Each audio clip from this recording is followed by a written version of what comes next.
بسم اللہ الرحمن الرحیم۔ السلام علیکم دوستو، دنیا بھر کی خبروں میں آج آپ سنیں گے، لیکن اس سے پہلے اگر ہو سکے تو لائک اور سبسکرائب کا بٹن ضرور دبا لیں۔ شکریہ۔ امریکی حکومت نے کانگریس کو آگاہ کیا ہے کہ ایران کے ساتھ جنگ ختم ہو چکی ہے۔ مشرق وسطی میں امریکی افواج کی موجودگی کے باوجود جنگ ختم ہو چکی ہے۔ یاد رہے دوستو کہ وار پاور سے متعلق کانگریس کی مقرر ڈیڈ لائن آج ختم ہو چکی ہے، جبکہ ٹرمپ نے میڈیا کو بتایا تھا کہ وار پاور کے حکم کو ہم غیر آئینی قرار دیتے ہیں۔ صدر ٹرمپ نے قانون سازوں کو آگاہ کر دیا ہے کہ ایران کے ساتھ جنگ ختم ہو چکی ہے۔ صدر ٹرمپ کی حکومت نے ایک خط میں اپنی دلیل پیش کرتے ہوئے کہا کہ مشرق وسطی کا تنازع 7 روزہ قانونی حد تک پہنچ گیا ہے، جس کے بعد کارروائیاں روکنا لازم ہو جاتا ہے جب تک قانون ساز فوجی کارروائی کی اجازت نہ دیں۔ دوستو یاد رہے کہ جب کوئی کسی سے پھینٹی مار کھاتا ہے تو ایسی ہی دلیلیں پیش کرتا ہے۔ اپنی پھینٹی کو جواز پیش کرنے کے لیے ایسے ہی ہیلے بہانے پیش کرتا ہے۔ یہ لوگ کس قانون کی بات کر رہے ہیں؟ انہوں نے کس قانون کے تحت ایران پر حملہ کیا تھا؟ جبکہ اس سے پہلے چائنا کے صدر بھی کہہ چکے ہیں کہ امریکہ دنیا میں جنگل کا قانون نافذ کرنا چاہتا ہے۔ جب کسی کو دوستو کان پکڑا کر جوتے پڑتے ہیں تو اس کو بھی قانون یاد آ جاتا ہے کہ جوتا سیدھا نہیں بلکہ الٹے ہاتھ سے مارنا چاہیے۔ اس سے پہلے روسی صدر پوٹن بھی کہہ چکے ہیں کہ مغرب جو بھی قانون بناتا ہے اپنے مفاد کے لیے بناتا ہے، اور جب خود اس پر عمل کرنے کا ٹائم آتا ہے تو بھاگ جاتا ہے۔ صدر ٹرمپ نے اپنے خط میں لکھا ہے کہ 7 اپریل 2026 کے بعد امریکہ اور ایران کے درمیان کوئی فائرنگ کا تبادلہ نہیں ہوا۔ یہ خط دوستو ایسے وقت میں سامنے آیا ہے جب مذاکرات تعطل کا شکار ہیں اور ایران کی بندرگاہوں کی فوجی ناکہ بندی جاری ہے۔ صدر ٹرمپ نے ایرانی تجاویز سے متعلق کہا ہے کہ انہوں نے کچھ پیش رفت کی ہے، مگر مجھے نہیں لگتا کہ وہ کبھی وہاں تک پہنچیں گے۔ میں کہوں گا کہ میں خوش نہیں ہوں۔ وہ معاہدہ کرنا چاہتے ہیں لیکن میں مطمئن نہیں ہوں۔ دوستو یاد رہے کہ 1973 کا وار پاورز ریزولوشن تقاضا کرتا ہے کہ صدر کی جانب سے کانگریس کو اطلاع دینے کے 60 دن بعد امریکی افواج کو کسی تنازع سے واپس بلا لیا جائے، جب تک قانون ساز مزید فوجی کارروائی کی منظوری نہ دیں۔ صدر ٹرمپ نے ان قانون سازوں پر تنقید کی ہے جو منظوری کا مطالبہ کر رہے تھے۔ ان کا کہنا تھا کہ مجھے نہیں لگتا کہ وہ جو مطالبہ کر رہے ہیں وہ آئینی ہے۔ یہ محب وطن لوگ نہیں ہیں۔ دوستو صدر ٹرمپ اس قانون کی غلط تشریح کر رہے ہیں کیونکہ جنگ بندی کے باوجود امریکی فوج ایران پر دباؤ ڈالنے کے لیے ناکہ بندی جاری رکھے ہوئے ہے، جبکہ تقریباً 50,000 امریکی فوجی اب بھی مشرق وسطی میں تعینات ہیں۔ بلکہ میں تو یہ کہوں گا کہ تعینات نہیں ہیں بلکہ چھپ رہے ہیں، اپنی بیسز کو چھوڑ کر بھاگے ہوئے ہیں۔ عربوں کی حفاظت کرنے کے بجائے عرب ان کی حفاظت کر رہے ہیں۔ بہرحال ایران نے امریکیوں کی دوستو ایسی پکچر دنیا کے سامنے رکھ دی ہے جس سے پتہ چلتا ہے کہ امریکی کون ہیں، کیسے ہیں، کیا کرنا چاہتے ہیں اور یہ کتنے پانی میں ہیں۔ ایرانی عسکری قیادت نے سخت وارننگ دیتے ہوئے کہا ہے کہ امریکہ نے نئی جارحیت کی تو جواب فوری اور دردناک ہوگا۔ ہمارے حملوں میں اپنے فوجی اڈوں کا امریکہ نے انجام دیکھ لیا ہے۔ ایران کی پاسداران انقلاب ایروسپیس فورس کے کمانڈر ماجد موسوی اور سپریم لیڈر کے مشیر محسن رضائی نے امریکہ کو خبردار کرتے ہوئے کہا ہے کہ ایران کے خلاف کسی بھی قسم کی نئی مہم جوئی یا جنگ کا آغاز امریکہ کے لیے تباہ کن ثابت ہوگا۔ کمانڈر نے سخت لہجے میں کہا کہ امریکہ نے ہمارے حملوں میں اپنے فوجی اڈوں کا انجام دیکھ لیا، اب اگر دوبارہ غلطی کی تو وہ اپنے طیارہ بردار جہازوں کی قسمت بھی دیکھ لیں گے، جن کو ہٹ کرنے میں ابھی تک ہم محتاط ہیں۔ ہم نے امریکہ پر اتنا ہی وار کیا تھا جتنا وہ سنبھال سکتا تھا۔ ان کا کہنا تھا کہ اب کسی بھی جارحیت کی صورت میں ایران کا جواب فوری، بھرپور اور دردناک ہوگا۔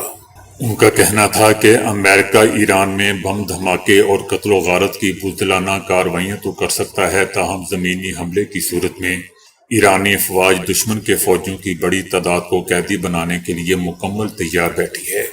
جبکہ محسن رضائی کا کہنا تھا کہ اگر ایران کی ناکہ بندی جاری رہی تو اس کا بھرپور جواب دیا جائے گا۔ امریکہ کو یہ سمجھ لینا چاہیے کہ اب جنگ شروع کرنا اس کے لیے کسی بھی طرح سود مند نہیں بلکہ سراسر تباہی ہوگا۔ امریکی اخبار وال اسٹریٹ جرنل نے ایران کی جانب سے امریکہ کے ساتھ امن مذاکرات کے لیے شرائط نرم کرنے کا دعویٰ کیا ہے۔ اخبار نے دعویٰ کیا ہے کہ ایران نے امریکہ کے ساتھ امن مذاکرات کی بحالی اور جاری کشیدگی کے خاتمے کے لیے اپنی شرائط میں نرمی کرتے ہوئے امریکہ کو ایک نئی تجویز ارسال کی ہے۔ ایران کی جانب سے دی گئی تجاویز میں خطے میں امن اور تجارتی راستوں کی بحالی کے حوالے سے اہم اشارے دیے گئے ہیں۔ نئی تجاویز میں امریکی ناکہ بندی کے خاتمے کو مذاکرات کے آغاز کے لیے بنیادی نقطہ قرار دیا گیا ہے۔ ایران نے اپنے جوہری پروگرام سے متعلق تعطل کا شکار بات چیت کو دوبارہ شروع کرنے کے لیے اسے امریکی پابندیوں میں نرمی کے ساتھ مشروط کیا ہے۔ ایران کا موقف ہے کہ اگر امریکہ معاشی پابندیوں کے حوالے سے لچک دکھاتا ہے تو جوہری معاہدے پر پیش رفت ممکن ہے۔ اگرچہ دوستو امریکہ کی جانب سے اب تک اس پر کوئی باضابطہ طور پر رد عمل سامنے نہیں آیا، تاہم ان اشاروں سے مذاکرات کی بحالی کی امیدیں پیدا ہو چکی ہیں۔ ایران کے وزیر خارجہ عباس عراقچی نے مشرق وسطی کی کشیدہ صورتحال اور جاری جنگ کے خاتمے کے لیے سفارتی کوششیں تیز کر دی ہیں۔ ایرانی وزیر خارجہ نے روس، سعودی عربیہ، مصر، ترکیہ، قطر، عراق اور آذربائیجان کے وزرائے خارجہ سے ٹیلی فونک رابطے کیے ہیں۔ عراقچی کا کہنا تھا کہ روس خطے میں قیام امن اور جنگ کے خاتمے کے لیے ہر ممکن مدد فراہم کرنے کے لیے تیار ہے۔ ان سفارتی رابطوں کا مقصد دوستو علاقائی طاقتوں کو اعتماد میں لینا اور جنگ کے پھیلاؤ کو روکنے کے لیے ایک مشترکہ لاہ عمل تیار کرنا ہے۔ صدر ٹرمپ نے اعتراف کیا ہے کہ امریکہ نے وینزویلا کا 10 کروڑ بیرل تیل فروخت کر دیا ہے۔ صدر ٹرمپ کا کہنا تھا کہ امریکہ اور وینزویلا کے درمیان بہترین تعلقات قائم ہو چکے ہیں۔ دوستو یاد رہے کہ پرانے زمانوں میں چور اچکے ڈاکو گھوڑوں پر سوار ہو کر قبیلوں میں آتے تھے اور آبادی کو لوٹ کر چلے جاتے تھے، اور اگر غور کیا جائے تو آج کا زمانہ بھی بالکل ویسا ہی ہے، لیکن طریقہ کار اور دیکھنے کا انداز تبدیل ہو چکا ہے۔ آج بھی بڑے ممالک چور اچکوں گنڈوں کی طرح چھوٹے ممالک کے وسائل لوٹ کر بھاگ جاتے ہیں، بلکہ اب تو بھاگتے بھی نہیں ہیں بلکہ ان ممالکوں پر ہمیشہ کے لیے ڈیرے ڈال لیتے ہیں۔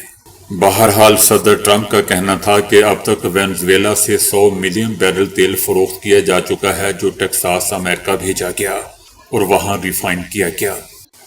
امریکی صدر ٹرمپ کا کہنا تھا کہ وینزویلا کی قیادت اور عوام کے ساتھ ہمارا تعلق اچھا جا رہا ہے اور امریکہ کی بڑی تیل کمپنیاں بھی وینزویلا جا رہی ہیں اور امریکی سٹاک مارکیٹ 3 دن سے اچھی پرفارم کر رہی ہے۔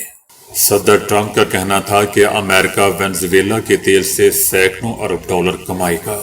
امریکی صدر کا یہ بھی کہنا تھا کہ امریکی آئل کمپنیاں وینزویلا میں کم از کم 100 ارب ڈالر کی سرمایہ کاری کریں گی۔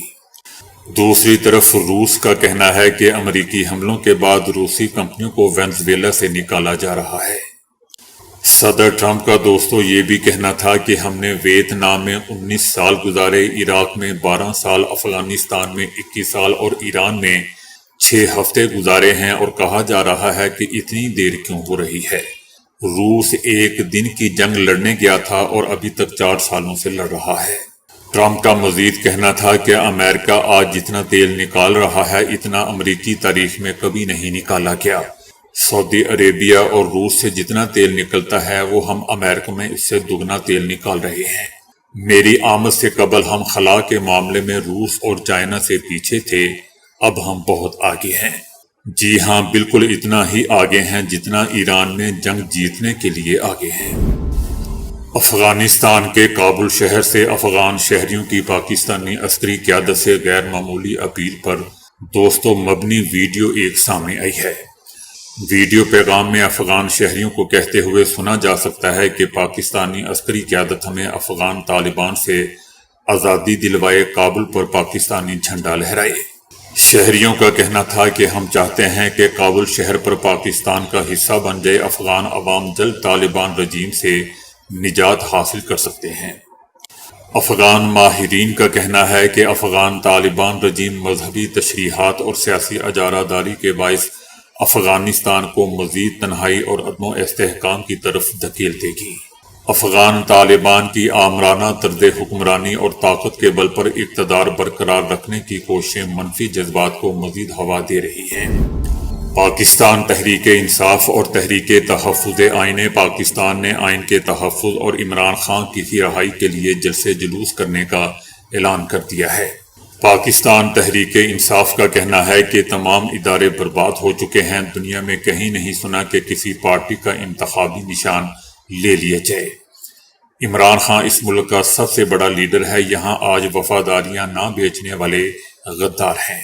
پاکستان تحریک انصاف کا کہنا ہے کہ پاکستان میں منتخب پارلیمنٹ ہو، طاقت کا سرچشمہ پارلیمنٹ ہو، فیصلے منتخب پارلیمنٹ کرے۔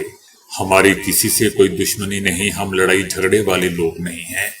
محمود اچکزئی کا بھی کہنا تھا کہ نواز شریف، شہباز شریف، آصف علی زرداری، عمران خان بڑے آدمی ہوں گے لیکن سب سے بڑا پاکستان ہے۔ ہم نے فیصلہ کر لیا ہے کہ گلی گلی جائیں گے۔ ہم اداروں سے کہتے ہیں کہ سیاست آپ کا کام نہیں ہے۔ پاکستان تحریک انصاف کا دوستو مزید کہنا ہے کہ مائنس عمران خان کا ماحول بنایا جا رہا ہے۔ ایسی ہر کوشش کی تحریک تحفظ آئین پاکستان بھی مزاحمت کرے گی۔ آپ کون ہوتے ہیں کہ مائنس کرنے والے؟ ہم جلسے کریں گے، جلوس نکالیں گے، ہم پرامن رہیں گے، اور اگر ہمارا راستہ روکا گیا تو یاد رکھو کہ فوج اور عوام کی لڑائی میں عوام جیت جاتی ہے۔ ان کا کہنا تھا کہ ہم وارننگ دے رہے ہیں کہ ہمارا راستہ نہ روکنا، ہم خانہ جنگی نہیں کریں گے، ہمیں جدوجہد نہ کرنے دی گئی تو پھر ہم کہیں گے کہ جیلیں کھول دیں، آپ کی جیلیں بھر دیں گے۔ پاکستان تحریک انصاف کا مزید کہنا تھا کہ اگر کوئی سمجھتا ہے کہ وہ عمران خان کی جگہ لے سکتا ہے تو وہ غلط فہمی میں مبتلا ہے، اور بہت بڑی غلط فہمی میں۔